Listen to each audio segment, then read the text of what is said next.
বাম আমলে পলতার জল প্রকল্পের পরিশুদ্ধ পানীয় জল আর্সেনিক প্রবণ দেগঙ্গার বাড়ি বাড়ি দেওয়ার উদ্যোগ বাস্তবায়ন করার পরিকল্পনা গ্রহণ করা হয়েছিল।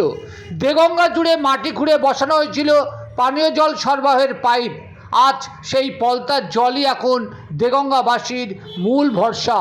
2024 সালের ডিসেম্বর মাসের মধ্যে রাজ্যের সব গ্রামে পৌঁছে যাবে পরিশুদ্ধ পানীয় জল। শুধু গ্রাম নয়, গ্রামের প্রতিটি বাড়ি বাড়িতে পরিশুদ্ধ পানীয় জল পৌঁছে দেওয়া হবে বলে জানিয়েছিলেন রাজ্যের মুখ্যমন্ত্রী মমতা বন্দ্যোপাধ্যায়। মাটি খুঁড়ে গ্রামের সর্বত্র পাইপলাইন বসানোর পর 2025-এর চলতি মে মাসে জল জীবন মিশন প্রকল্পের পরিশুদ্ধ পানীয় জল কতটা দেগঙ্গার প্রতিটি প্রান্তে পৌঁছেছে তা দেগঙ্গাবাসীই বলতে পারবে। তবে বাম আমলের পলতার জল প্রকল্পের পরিশুদ্ধ পানীয় জল নিতে যেভাবে মানুষ ভিড় জমাচ্ছে, পলতার বসানো পাইপের সংযোগস্থল থেকে নির্গত জল সংগ্রহ তা বড়ই লজ্জার। আর কবে মিলবে বাড়ি বাড়ি পরিশুদ্ধ পানীয় জল?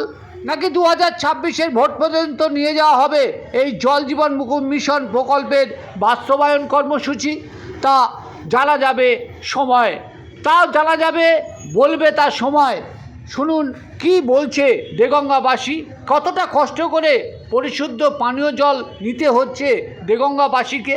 দেগঙ্গার সর্বদিকে একই চিত্র কিন্তু এভাবেই ধরা পড়েছে নজরে দেগঙ্গা পেজের ক্যামেরায়।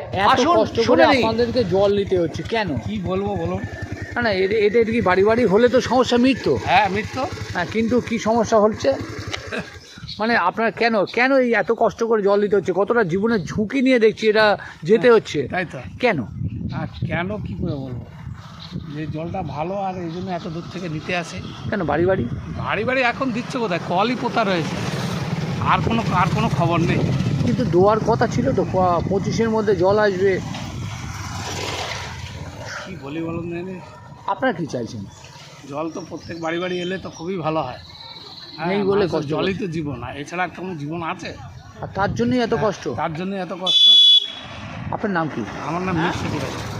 এই জল প্রকল্পটা সিপিএমের আমলে তৈরি তো? হ্যাঁ হ্যাঁ, এখানে হ্যাঁ, এটা কোন আমলে তৈরি? হ্যাঁ সিপিএমের আমল থেকেই গেছে। কিন্তু বর্তমান সরকার যে বাড়ি বাড়ি জল দেবে সে কোথায় গেল? দিচ্ছে জল, ওই জল ইয়ে হবে না, ওই জল দিচ্ছে, ওই জল মোটামুটি খায় গন্ধ, ওই জলের এখনো সেইভাবে দিতে হবে। আপনার নাম কি? রবি রায়বার।